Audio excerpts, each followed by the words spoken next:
Welcome to Beating Cancer Daily. Beating stage 4 cancer for 30 years still takes my breath away every time I say it. I'm Saranne, founder of the Comedy Cures Foundation, and I hope you'll join me for just a few minutes daily for the next 365 days so we may laugh, learn, maybe cry a little as we live our best days beating cancer daily together. I want to share with you a really cool strategy that I've used throughout most of my life. It used to be for relationship crises when I was young. You know, you date the person who is breaking your heart, and you have that friend that you could call when you're just feeling so sad about the relationship. Well, I applied that to my cancer journey, and it really served me well. And I've used it to help other people through their cancer journey. And it's a quick tool, but it's a useful tool. Have a 911 friend. What does that mean? It means that you have one person that's agreed for this period of time while you're going through treatment or right into survivorship, that they pretty much don't have a boundary in terms of when you could reach out to them. Now, it's a big commitment, but boy, does it come in handy. So this friend or family member, colleague is willing to pick up your phone call pretty much 24 hours a day.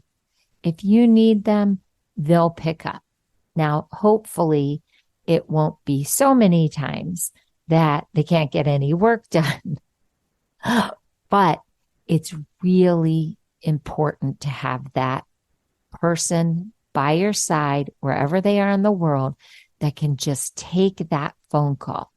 Now, when wouldn't you call them? If you're having a medical emergency and 911 is the number that you call in your country to get emergency medical help to your side, then you call emergency medical help. This is more of the softer stuff. This is more of the mental health stuff that isn't at the emergency level. If you're having that issue, then we need to help you call a suicide hotline or the hotline in your area that helps with mental health crises. This person is for when you just feel the world is too big, this treatment is just too overwhelming, and you have to vent your feelings. You can vent depression, anger, anxiety, fear, overwhelm, but you need that person that's just going to take your call. You don't have to over-explain context. You can just really share that the world is too big. And they don't have to fix it. They just have to receive that call so you don't feel so all alone in this cancer experience. Now, your calls might get more frequent right after you finish cancer treatment because it's all hitting you. Oh my goodness, what you've just been through. So I ask for the leeway of time to extend into survivorship. You can't have this person be that person forever because it's just too big of a commitment and it's a burnout rate. But I mean, you can really call. And I have done this for friends for decades, and they've done it for me. So you have to pick that special friend that's going to really commit to picking up that phone and just listening. Now, if you're experiencing a lot of these phone calls, you may want to alternate to another friend after a certain amount of time, just to give the first friend time to recover and not burn out one person. If you don't have anyone to call, and that's a reality, some people don't have that person that they feel comfortable with, just unloading all of that mental health energy. So I found out something super interesting. The United Way has allocated the number 211 to be a mental health hotline or human services hotline worldwide. Now, of course, New York has to be different, and that's 311. But the way I understand it, if you dial 211 anywhere in the world, the United Way provides this service.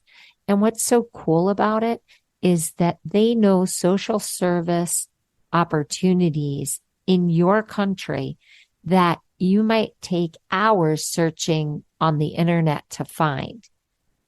Now, try it in your country. If it's not working, let me know, because I would love to know that. I should take it off as a resource for people. But supposedly, because of the United Way, 211 is this human health and services hotline. Now, as I said, there's an exception in New York City. New York City says that they do it all through 311.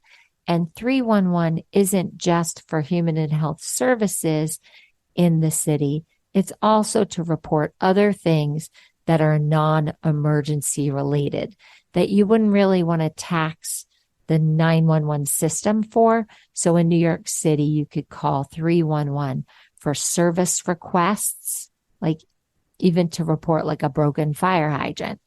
But supposedly in New York City, they lump together 211 and 311 through the 311 portal.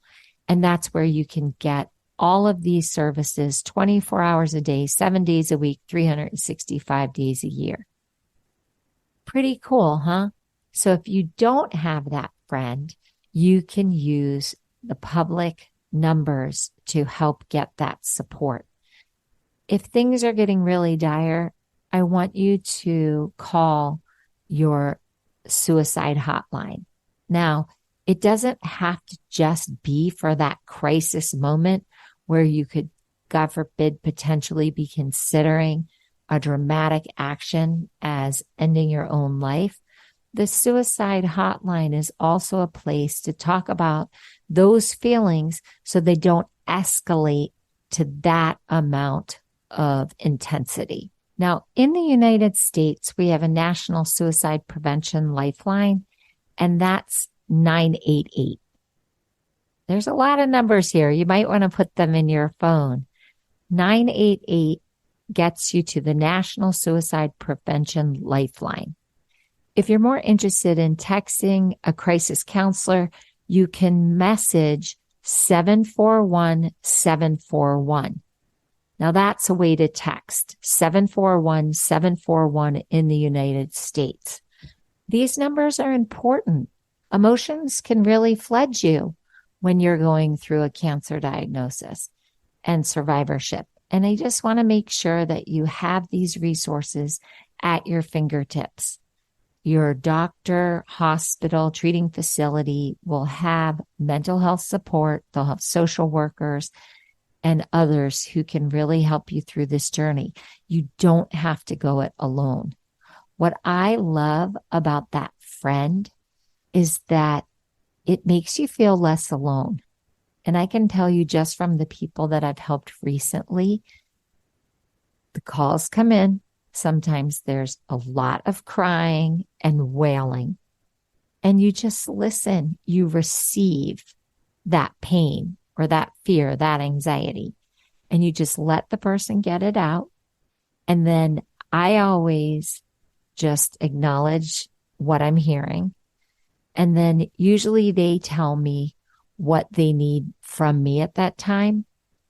It's usually nothing other than to just listen. If they do want my help on something, finding another doctor or helping them get a ride somewhere or bringing them food, then I take care of it either myself or through a little network of people that I've helped them put together. If they don't have a network of people that they want involved, then I take care of the issue. It is a big commitment to be this 911 call. It's funny that I use 911, but that's just always been emergency for me. It would probably be smarter to say the 211 call because that's really health and human services, but 911 just rings true for me. So you know that I love to have a little bit of humor, a laugh in every episode or almost every episode because humor really got me through this whole cancer journey. And it was the impetus for starting the Comedy Cures Foundation from my chemo chair by throwing a chemo comedy party. So I looked around and man, oh man, is there a lot of hotline humor. There is a hotline joke for every kind of hotline. There's there's so many jokes. They're actually pretty dark, most of them. There's one that's everywhere, and it's based on which mental health aspect you're suffering with. It correlates to a number that you would press. And I'm not going to do it because it's a super long joke, but you can actually find a recording online that teases every single mental health issue by calling a hotline. I'm not going to do it here, but anything you could think of, there's a breakup hotline joke. There's a tinnitus ringing in the ear joke. There's a paranoia hotline joke. Anything you can think of, there is a joke about that hotline. So I'm just going to give you two that I thought weren't as, dark humor as the other ones, but I thought were funny. Thank you for calling the constipation hotline. Please hold.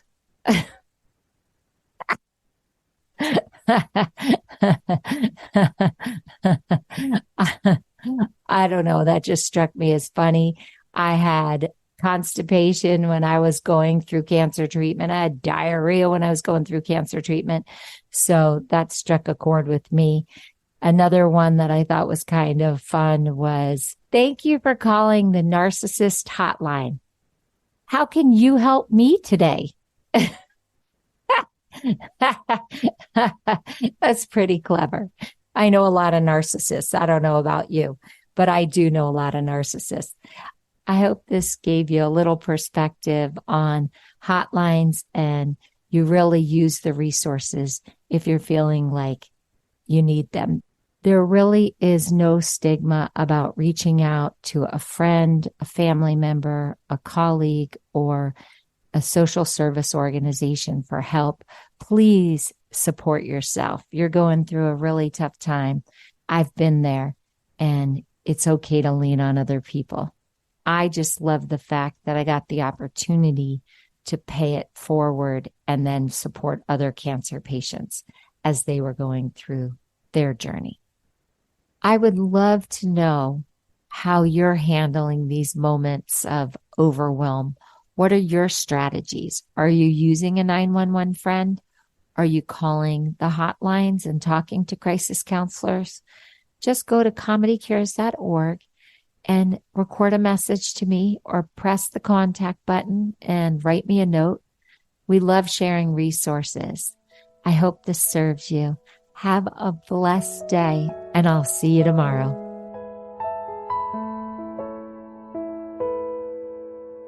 If you've enjoyed this podcast, then I'd love to ask for you to go to comedycures.org and check out our membership circle levels. You will find even more resources and more programming, like our live virtual Q&A sessions with me, our live Comedy Cures events with our very talented comedians, live health builder workshops with Jackie Bryan, hosted by me, a robust monthly newsletter, plus much more. It's really an exciting community. So please consider becoming a member, giving it as a gift, telling your friends, telling your hospital support group all about this community. I can't think of a more empowering way to go through a cancer journey or your survivorship or your caregiving experience than with us at Beating Cancer Daily. It's truly an honor to serve you. Thanks so much. See you tomorrow. Guess what time it is? It's time for me to read the disclaimer. Beating Cancer Daily and the membership circle are not in lieu of medical advice or treatment. They are for entertainment purposes only. Please consult your healthcare team to review your best strategy. Thanks for listening.